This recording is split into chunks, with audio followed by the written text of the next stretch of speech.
APU.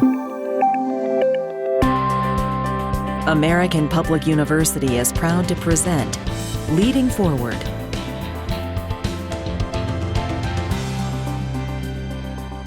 Welcome to the podcast. I'm your host, Kandis Wyatt.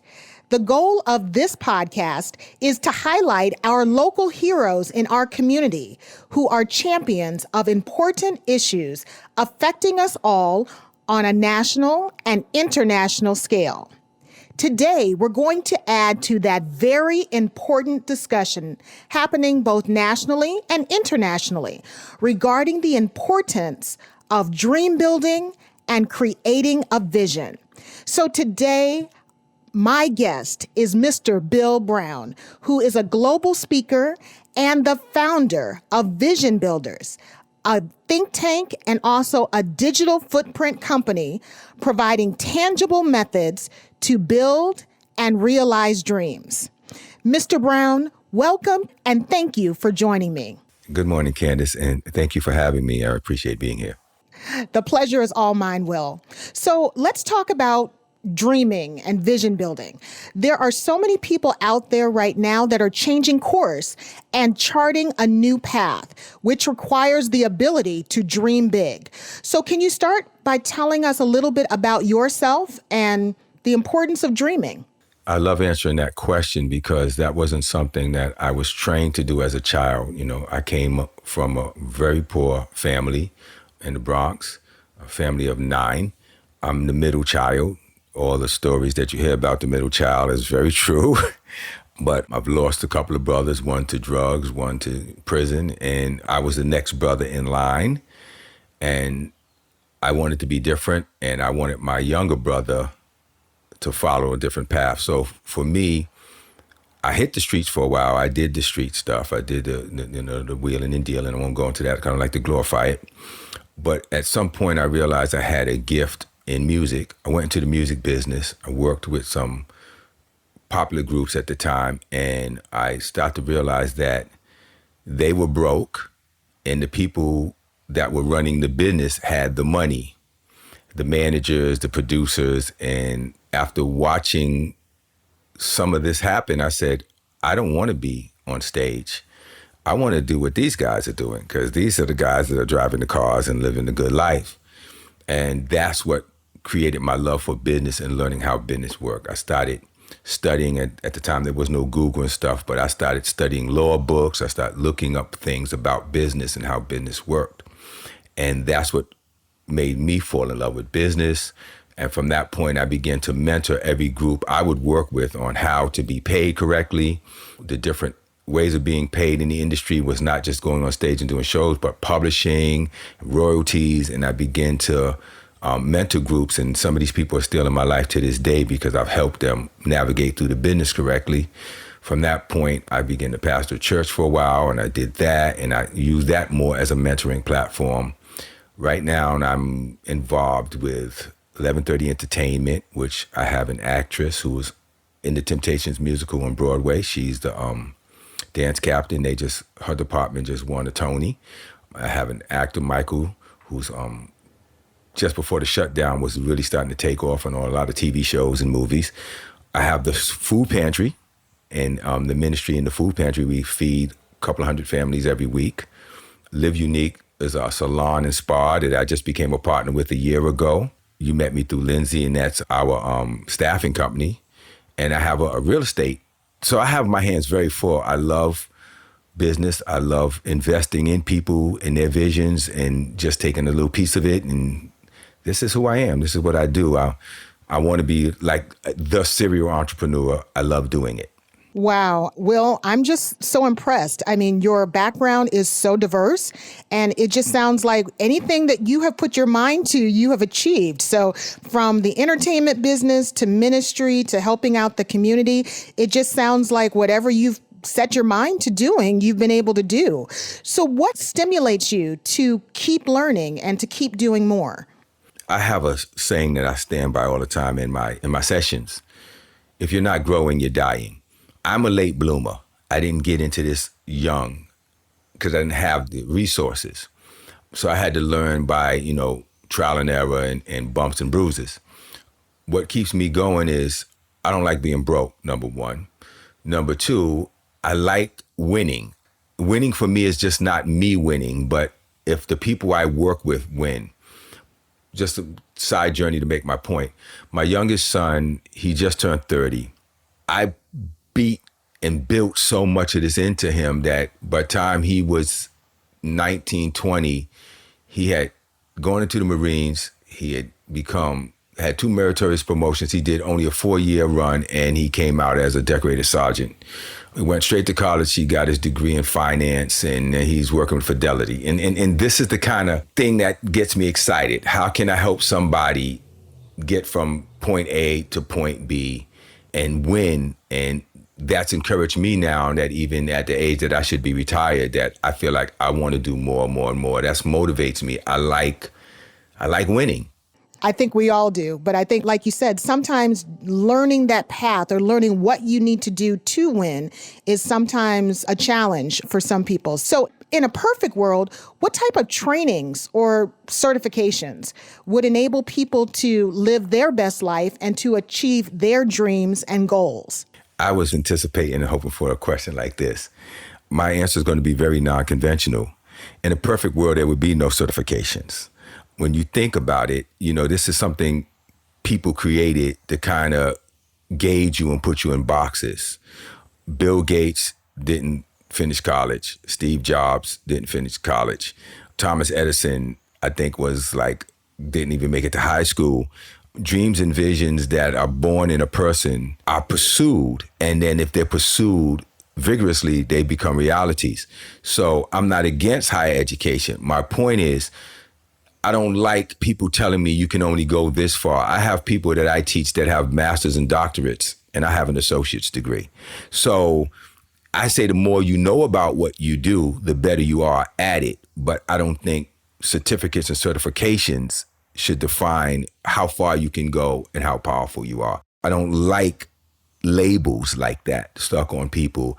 And I've had people say to me, well, I only have a bachelor's, so I don't know if I can do what you do. Well, I made over $1 million in real estate, and I took no real estate class at all. So I don't like the certificate thing to tell a person what they're worth. It's good to do it so that you have the knowledge and have it under your belt, but it's to not define your height. I like that answer. I like the fact that you can learn from just about anyone in your circle or anyone that you encounter. And I think that is a really good point for our students to understand that, as you said, while professional, or I guess you'd say traditional brick and mortar education is important, there are also other avenues that you can capitalize on to learn. And I think that's a really great point. Here's what I say. Here's what I say. Learn as much as you can learn about what you do. That's what I tell people, whether it's conventional or non-conventional. Learn as much as you can about what it is you decide you wanted to do. The more you know, the more you earn. That's been my statement, and it stays my statement. I can agree with that. I think that there is sometimes information overload in some cases, especially now with the internet. And so there are so many resources that are out there for individuals. I think sometimes the hardest thing is just figuring out what resource to use. So I think that's a great question. And we will be right back after this very important message. At American Public University, we believe quality education must be more affordable. That's why, as a leader in online higher education, we focus on minimizing costs and maximizing return on learner investment. And we believe higher education must be more accessible. So our online programs start every month. American Public University, within reach, without limits. Learn more at americanpublicu.com. Welcome back to the podcast. Today, we're speaking to Will Brown about building a vision and realizing your dream. So what are some resources that you have used or you've provided in the past to help individuals become more productive and realize their dreams? I love that question.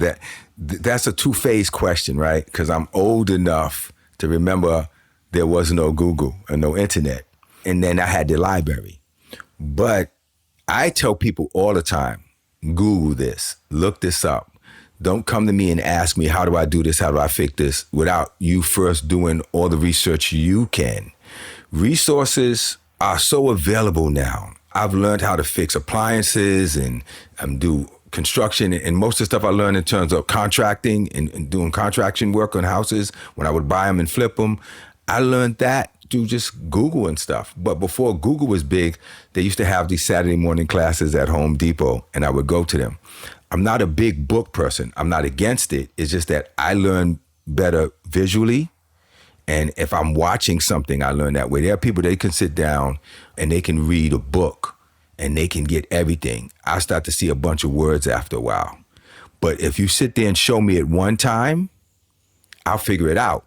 So, there's different learning methods for different people, and you got to figure out which way you learn best. If you learn best by reading, then read. If you learn best by being taught or being shown, then you have to expose yourself to those opportunities.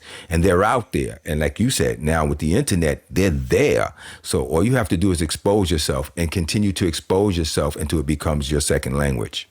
Absolutely. That's wonderful. That's wonderful. So you mentioned your son is in the military. So many of the students at our university are also members of the military. And we also have a large student population that are working adults. So I think some of the things that you're saying are really resonating with them, that it might not be the traditional methods previously thought about that can actually bring you success. So what advice do you have for these targeted groups? I love the ones who come out of the military. I have an opportunity as a staffing agent to talk to people. And here's what I've learned through my time, Kandis. First thing I like to try to determine when I talk to people is where their spirit is. And what I mean by that is this. I always talk about employee versus entrepreneur. If you have the entrepreneur spirit, the worst thing in the world for you is to try to figure out how to find a job, because you're not going to be happy. Trying to be an entrepreneur and you have the mind of the employee, it's a problem. I've had people come to me and say, I want to have my own business. And I've even helped people set up their business. And after a little while, I say, you're not an entrepreneur. You're self-employed. There's a difference. Entrepreneur sets up a business that works and makes money for them even when they don't show up. You are working 18, 20 hours a day. That's a burnout. So here's what I say. Skill set versus training. Some things are just a skill set that you've learned, and you know it, it's instinctive, and that's what you're called to do. You can go to take a training course and learn how to fix cars, and that's not really your skill set. That's just something you train yourself to do. This is my opinion. Skill sets are things that a lot of times are gifts. So I tell everybody I know is in the military or going into the military, don't just go into the military and believe when you come out, there's a job waiting for you. When you go into the military, if you're not studying the vocation thoroughly, when you come out, you're still going to have to start at the same place that everybody else does. You can say you can add the military to your resume, but then when you come to the job, it's like, we don't care how you can clean and put together a gun. We want to know, can you provide the service that we need? So I tell people, listen, when you come out in a civilian place, it's just like college. They want to know your practical experience. So maybe you need to intern while you're in the military. If you can, get the opportunity to do that job in real time. So when you come out, it speaks to the language of the civilian, not just the military life. Am I clear on what I'm saying? It's really resonating with me. But like you said, different groups sometimes might have a different mindset. And what I'm hearing is you really have to have an open viewpoint about the future and how to build your dreams and just how to be more productive. I like the way you put that. The people that I'm most successful with are people that I use this term, and I'm sure you've heard it, people that have the ability to pivot. People that don't pivot well, those people don't usually go far. That means you can be on a path and you can have your whole mindset, but there may be a tree in the road and you have to know the alternate routes around, or there may be such a long line in that direction. I give this analogy, and I learned this a long time ago. I would ask people, if there's a line and they're giving out $50 and you can get on as many times as you want, and there's another line and they're giving out $1, which line would you get on? And of course, everybody's response is the $50 line. And I said, but that line's going to be crowded. Everybody's going to be on the $50 line. I can get on the dollar line and go through it 1,000 times while you stand waiting on the line to get your 50. You have to find the road, sometimes least traveled, and the road that works best for you. You have to be able to move from the left to the right when it's necessary, so you can have your whole dream laid out. And I've had so many people come to me and say, COVID hit and I lost everything. My salon that I'm a partner with, we were renting a chair in Brooklyn and we were setting up to get ready to move, and then COVID hit and everything shut down. I said, well, let's take one chair, let's put it in the middle of the floor at the church, let's put a mirror up and let's set up a temporary thing and let's keep it growing. And from that, we now have built into, we have a 2,000 square foot space that we've already taken over 300 square foot up, and we're beginning to build. But that built in COVID, because now we had a whole new group of customers, and we start definitely working with the first responders. We had a whole new group of customers that we didn't have before COVID. So the ability to pivot and make that move open up a door to more opportunities. So the people who can pivot are the people who will grow the most and go the fastest. Thank you for that. I think that's really important, especially to our listeners during this global pandemic. So as we begin to wrap up, I know there's a lot of misconceptions out there when it comes to building a vision or realizing your dream.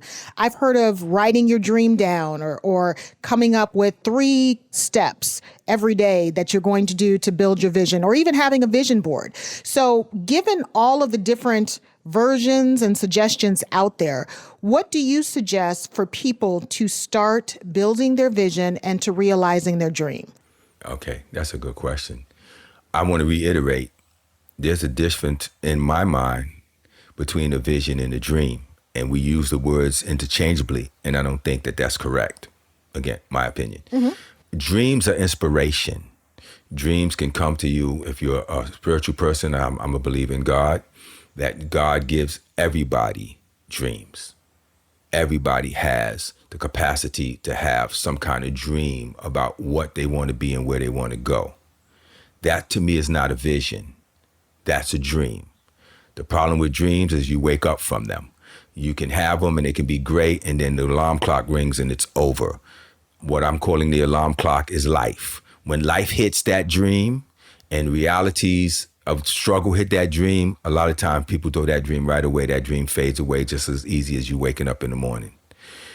A vision is when you take that dream and you begin to put action to it, when you begin to put resource to it, when you begin to investigate it, when you begin to put it on the path of motion. Now it's a vision. Bible says without a vision, people perish. It doesn't say without a dream. It's without a vision. So vision is when you take the dream and you begin to give it real feet in the 3-dimensional world. Now you can build on it. So when people come to me and say, well, visions and dreams, and they say them interchangeably, I'm like, well, a lot of people have dreams. Martin Luther King had a dream, but then he turned it into a vision, and that vision still lives today. If it was just his dream, it would only be his dream. It wouldn't affect anyone. I think that is a great place to end our conversation today, although it sounds like we might need a follow-up just to help our listeners learn more about vision and dream building. But thank you for helping us understand the difference between a dream and a vision. So if I could recap, what you said is, a dream is an inspiration, but a vision is a dream in action. Yes, ma'am. And I think that in and of itself is inspirational for our listeners. So I'm going to say thank you. I'm going to say thank you, Mr. Brown, for sharing your expertise and your perspective on this issue. And thank you for joining me. I appreciate you. Thank you for your time. You are welcome. Thank you. And thank you to our listeners for joining us. For more information about our university, visit us at studyatapu.com. APU, American Public University.